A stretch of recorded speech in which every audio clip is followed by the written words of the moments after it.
Inulan ng maraming lugar sa bansa kahapon ang resulta, kabi-kabilang baha. Narito ang unang balita. Sa gitna ng mainit at malinsangang panahon, bumuhos ang malakas na ulan sa Tagbilaran, Bohol. Dulot yan ng low pressure area ayon sa Pag-asa.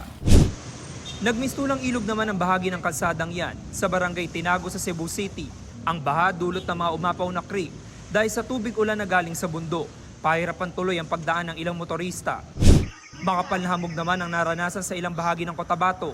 Doble ingat sa pagmamaneho ng mga motorista dahil halos mag-zero visibility sa kalsada. Dahil naman sa local thunderstorms, binayo na malakas na ulan ang bayan ng Senator Ninoy Aquino sa Sultan Kudarat. Umapaw ang mga kanal kaya rumagasa ang tubig sa kalsada. Apektado rin ang baha ang pananim ng mga magsasaka.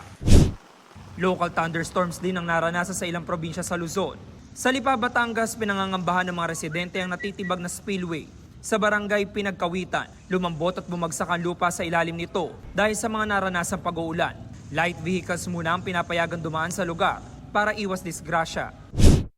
Maliliit na sasakyan din muna ang pinapayagan dumaan sa isang spillway sa Quirino, Ilocos Sur.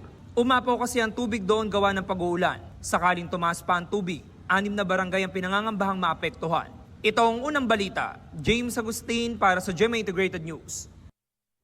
Kapuso, para laging una ka sa mga balita, bisitahin at mag-subscribe sa GMA Integrated News sa YouTube. Sa mga kapuso abroad, samahan nyo kami sa GMA Pinoy TV at sa www.gmanews.tv.